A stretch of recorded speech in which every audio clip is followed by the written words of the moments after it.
Jangan lupa like, komen, dan subscribe channel YouTube TVRI Bengkulu, serta nyalakan lonceng notifikasinya.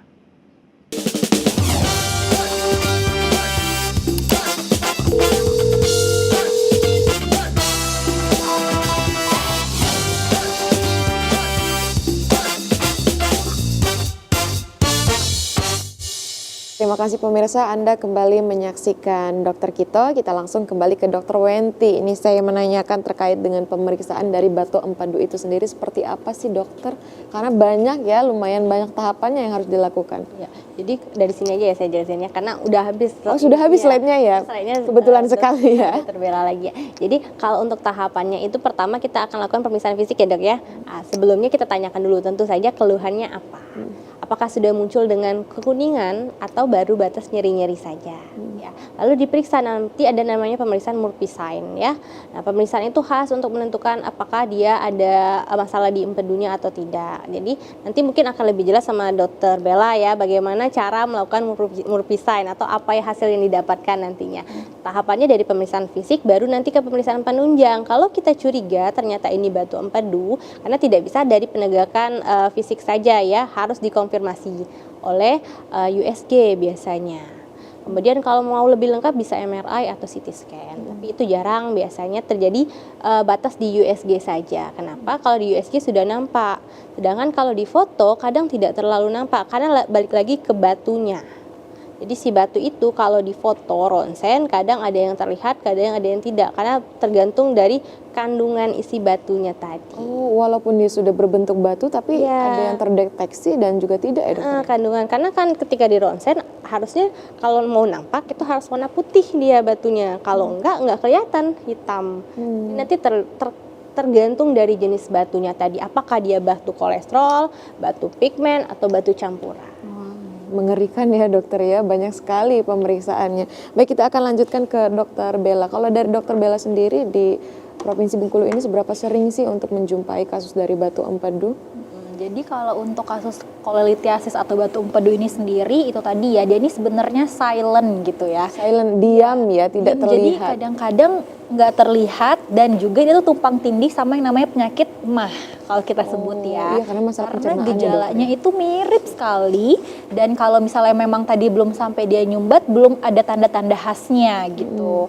Dan kadang-kadang pasien itu datangnya juga bilangnya sakitnya itu di ulu hati, padahal pas waktu kita tekan perutnya yang sakit itu adalah kanan atas gitu. Makanya banyak juga yang kadang-kadang itu udah berobat MAH berkali-kali tapi kok dikasih obat MAH nggak sembuh nih gitu. Jadi kadang-kadang dia suka tumpang tindih ke sana. Waktu dilakukan pemeriksaan memang banyak sekali pasien-pasien yang kolelithiasis atau batu empedu. Artinya ini memang penyakit yang sulit untuk terdeteksi. Ya, kadang-kadang itu sulit terdeteksi karena itu tadi tumpang tindih sama yang namanya penyakit MAH. Karena kita kadang-kadang kan dia tuh kan suka timbulnya juga kalau lagi puasa atau telat makan kan gitu. Tadi ya bisa soalnya telat makan nih gitu. Jadi kita langsungnya oh ini berarti ke arah lambung nih, kadang-kadang kayak gitu. Baik, ini semakin penasaran nih. Boleh dokter kita lanjutkan lagi dengan pemaparan materi. Ya. Nah, kita akan tahu tentang diagnosisnya gitu ya. Untuk tahu sampai ke dapat batu empedu itu bagaimana. Jadi di awal itu biasanya pasti dokternya akan menanyakan beberapa hal. Antara lain itu adalah di anamnesis ya, ditanya dulu. Nah, yang tadi saya bilang, jadi untuk awalnya biasanya pasien ini tidak ada keluhan atau asimptomatik gitu. Atau juga nyerinya itu tuh nggak spesifik gitu ya, karena kalau untuk ke arah kolelithiasis itu sendiri dia ini nyerinya itu ke arah kanan atas gitu, karena tempatnya si empedu tadi ya, tempat khasnya si empedu tadi gitu.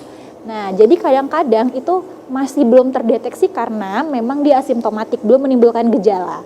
Jadi kadang-kadang juga belum menimbulkan gejala karena batunya itu dia masih di dalam kantong. Nih, kayak gini gambarnya. Nih, gambaran batunya ya dokter. Ya, jadi ada kantong terus tadi ada batunya di dalam. Kalau dia masih nggak kontraksi, nggak lagi bekerja, si kandung empedunya dia nggak akan menghasilkan gejala tadi. Jadi kayak nggak nyeri gitu ya. Dia hanya berdiam aja di sini. Kadang-kadang udah sampai setengah penuh gitu ya si isi batunya. Terus juga kalau dia udah setengah penuh ataupun memang dia sudah banyak, itu kan akan mengganggu jelas untuk kontraksinya. Yang harus tadi dia kontraksinya maksimal itu kan baru sedikit aja nih, belum sampai mengeluarkan si asam lemaknya yang diabsorpsi sama si kantung empedu, itu udah bikin gejala gitu ya. Makanya kadang-kadang dia suka asimptomatik, tapi khasnya memang itu akan nyeri pada perut kanan atas yang menembus ke belakang gitu ya. Nah, terus juga ada gejalanya itu mirip sama dispepsia. Nah, tapi ciri khasnya adalah kalau di kolelitiasis itu dia akan intoleransi terhadap makanan berlemak. Jadi pada saat kita atau lagi makan berlemak nih, makan lemaknya itu berlebihan, itu nyeri gitu. Karena tadi si kerjanya kantung empedu kan dia absorpsi lemak nih, akan kontraksi saat ada asam lemak yang masuk gitu ya. Nah, itu akan lebih banyak kerjanya gitu. Sedangkan kalau di dalamnya sudah ada batu, maka dia tadi nggak maksimal nih si kerja dari kantung empedunya gitu. Sulit untuk memaksimalkan ya, dokter. Jadi kalau misalnya kita habis makan lemak kok tiba-tiba aduh nyeri banget nih gitu ya. Berarti kan kita tuh intoleransi nih terhadap makanan lemak. Ditambah ada lagi faktor 6F tadi yang sudah dijelaskan sama Dokter Wenti ya. Nah, itu seperti itu. Jadi kalau misalnya kita sakit lambung atau sakit mah karena dia mirip, itu karena telat makan, tapi bebas aja makannya. Kalau misalnya lebih kemah itu biasanya karena makan pedas, itu yang pertama, makan asam, terus juga makan yang kopi-kopian gitu ya, yang bisa meningkatkan sekresi dari asam lambungnya. Sedangkan bedanya yang ini adalah terhadap lemak gitu. Nah, selanjutnya adalah nyeri pada regio epigastrium. Epigastrium itu di ulu hati, terus juga kuadran kanan atas perut ya. Ini yang sangat spesifik untuk kole. Dan juga nyeri pada prekordium, dekat sama ke kiri-kiri, ke jantung juga ya. Nah, terus nyeri dapat menyebar ke punggung, tapi punggungnya ini lebih ke tengah sama ke belakang, jadi dia tuh bisa juga menembus. Kadang-kadang karena dia tuh nyerinya itu sangat hebat gitu ya, pasiennya itu bilang sampai nekan perut kanan, terus dia bilang sampai nih nembusnya ke belakang, ke punggung belakang. Memang ya, karena letaknya si kantung empedu itu juga tersembunyi di belakang hati, jadi dia juga bisa nembus ke belakang gitu. Terus juga dapat pula timbul kolik biliar yang dapat berlangsung lebih dari 15 menit. Jadi nyerinya itu memang bisa berlangsung lama gitu. Apalagi kalau misalnya tadi habis makan lemaknya itu lebih banyak gitu. Jadi kontraksinya kan lebih lama dari si kantong empedunya. Gitu. Artinya ini untuk nyerinya ini memang didapatkan ketika kita sudah makan gitu ya, dokter? Ya, kalau misalnya kita habis dipicunya sama makan berlemak atau tadi adanya kekosongan yang lama. Justru yang puasa Betul, lama yang puasa itu ya? lama itu menyebabkan statis juga tadi ya, statis empedunya dia nggak bekerja lama, terus baru masuk makanannya itu juga bisa menyebabkan nyeri. Seperti itu. Serangan nyerinya itu tiba-tiba gitu ya, dokter ya? Iya, betul, tiba-tiba, nggak yang terus-terusan gitu. Kecuali kalau memang dia sudah nyangkut ya, kalau dia sudah nyangkut di antara salurannya tadi, itu bisa nyerinya terus-menerus gitu. Sampai tahu nih kita teratasi nih apa yang penyebabnya, dapatnya batunya nyangkutnya di mana gitu. Kalau sudah seperti ini ya, dokter ya, udah ada yang nyangkut ya? Ya, kalau ini kan masih ada isinya nih. Kalau dia ada nyangkut ya yang itu ya, itu kan dia nyangkut di ductus cysticus namanya. Itu udah bisa menyebabkan gejala seperti itu. Nah, terus sebenarnya ada banyak ya, bukan hanya batu empedu gitu. Ada juga kalau hanya batunya itu terinfeksi ya, itu namanya kolesistitis. Ada juga yang namanya koledocholithiasis. Jadi batunya itu ada di salurannya tadi ya. Dan juga ada yang trias tadi ya, kolangitis yang menyebabkan tiga gejalanya itu ada gitu. Nah, pada kolelithiasis ya, itu kan dia hanya pembentukan batunya aja.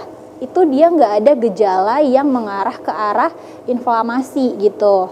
Jadi dia nggak ada demamnya biasanya karena dia nggak terinfeksi, cuman ada batu di dalam kantongnya gitu. Tapi kalau batunya itu nyangkut, itu bisa menyebabkan adanya gejala gitu ya. Nah, terus ada juga namanya tanda Murphy sign.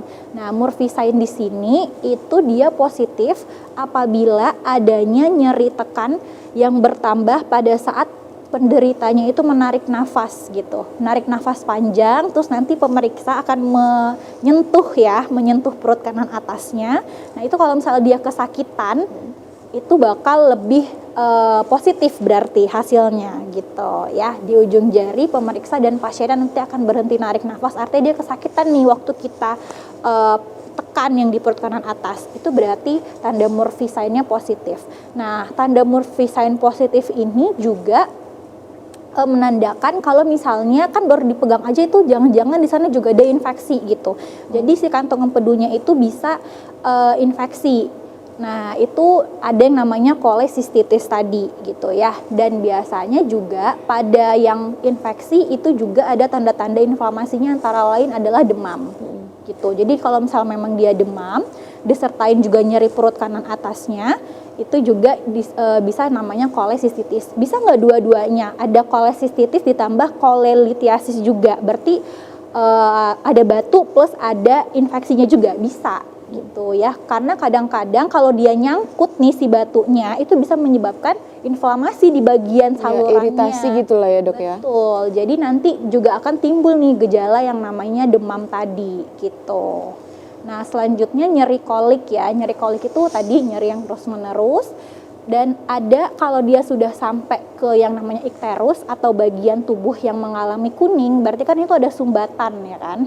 Nah kalau ada sumbatan itu yang perlu dicari juga nih, sumbatannya itu ada di mana. Biasanya yang sudah sampai ke sumbatan itu, batunya itu yang sudah bermigrasi ke saluran-saluran tadi. Ada yang dia arahnya ke saluran ke hepar atau ke hati, ada yang salurannya tadi ke usus dan juga ke pankreas gitu ya. Atau memang dia di antara saluran-saluran 3 tadi itu dia nempap satu gitu. Itu juga bisa menyebabkan aliran bilirubin yang tadi yang dari hepar itu nggak bisa masuk, akhirnya dia reflux ke atas, itu yang menyebabkan yang tadi ikterus atau pasiennya itu akan kuning ya. Jadi kelihatannya itu kuningnya karena ada sumbatan tadi akibat batunya itu. Gitu. Kuningnya itu kuning di kuku-kuku, lihat di mata, artinya itu bisa dicek secara Betul, secara visual. Jadi nanti kita lihat yang paling kelihatan jelas itu biasanya di ini nih, di mata ya. Jadi mata kayak yang putih-putihnya itu nanti dia jadi kuning. Terus kalau misalnya memang bilirubinnya memang sangat tinggi, itu nanti di kuku-kuku itu juga akan terlihat gitu. Bahkan kalau memang dia meningkatnya itu banyak gitu ya, karena sumbatannya besar, itu bisa juga seluruh tubuhnya jadi kuning. Gitu. Baik. Jadi Baik, memang dokter. tergantung dari di mana posisi batunya itu menyumbat. Tergantung dengan posisi. Oh, Baik, ya. kita tahan sebentar dokter, kita akan lanjutkan lagi setelah jeda pariwara berikut ini. Pemirsa jangan kemana-mana, tetap saksikan dokter kita.